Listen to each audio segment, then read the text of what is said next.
Hi, can you hear me? Sure. All right. Today I'm going to be talking about the role of diet in determining differential exposure to persistent organic pollutants between polar bears and killer whales in southeast Greenland. To begin, persistent organic pollutant or POP contamination is widespread throughout the Arctic environment. In particular, top predators have extremely high levels of POPs from bioaccumulation. However, some predators have higher levels of contamination rather than other top predators. And this is particularly true for two top predators, including the killer whale and polar bear. And in this case, killer whales have been shown to have substantially higher levels of POPs and especially PCBs relative to polar bears.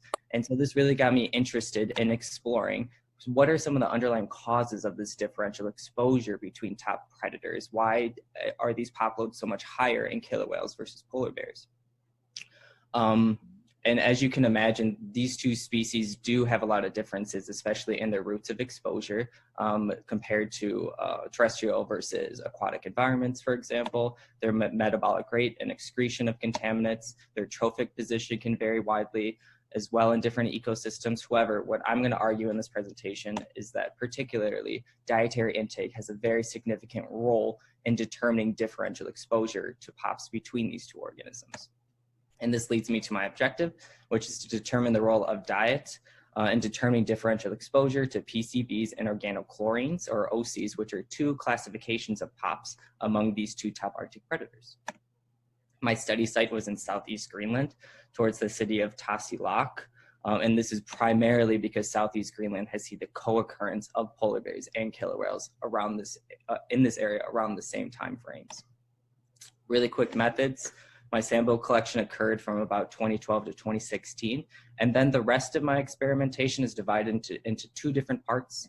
The first part we're going to talk about is the dietary aspect, where we determine dietary patterns from each of these organisms using fatty acid signatures, which are super useful to determine top predator diets. And then the second part we're going to talk about is the contamination route, where we measure the sum of PCBs and the sum of organochlorines, which again are two different types of POPs. And then we can talk about, once we combine these two, we can use different modeling parameters while controlling for confounding variables such as age and sex that can vary within the species to appropriately answer my question, which is again to determine the role of diet in differential POP burdens, again by combining diet and contamination data. So some quick results.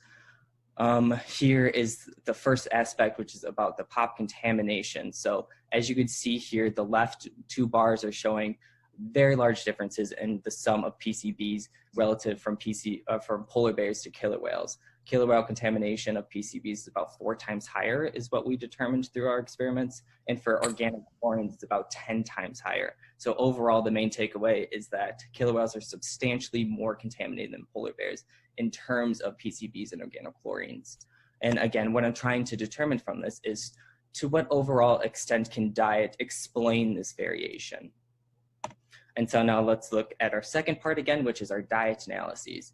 And again, I use dietary fatty acids in order to explore dietary patterns in these two different species. I chose 6 of them that are considered dietary, not derived through biosynthesis. And from these, I did a principal components analysis where I plotted PC1 and PC2 scores, as you can see here. And the main takeaway from this is that there is some overlap in dietary patterns, but there's pretty much a large difference from the dietary patterns as shown in this graph. The killer whales are shown on the left and the polar bears are on the right. And despite overlap, this is again showing significant variation in dietary patterns. And what I'm actually able to take away from this is I can use the PC1 and PC2 scores to incorporate as predictor variables in my model. All right, so now that we talked about dietary aspect and we talked about the contamination routes, let's combine them together to assess the role of diet on individual POP burdens and POP variation. So how I did this is I employed linear models using the sum of the pollutant of interest I'm looking at is a factor of 3 different variables, age and sex, which are my confounding variables, which I need to just control for, and then PC1 scores, which again are estimates for diet.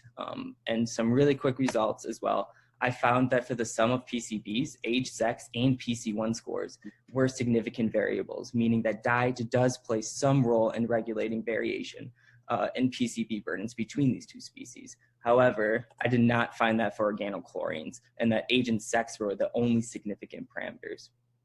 But because that was true for organochlorines, I wanted to investigate this a little bit more. We tested 8 different organochlorines in each of these organisms, and I actually determined that PC1 is a significant parameter for some of these organochlorines, specifically 2 out of the 8, which were chloridane and dieldrin. So this leads me to my overall conclusion that diet is a significant parameter in monitoring variation between polar bears and killer whales for the sum of PCBs, but not for the sum of organochlorines. However, diet may be a contaminant-specific parameter for some organochlorines like dieldrin and oxycordone.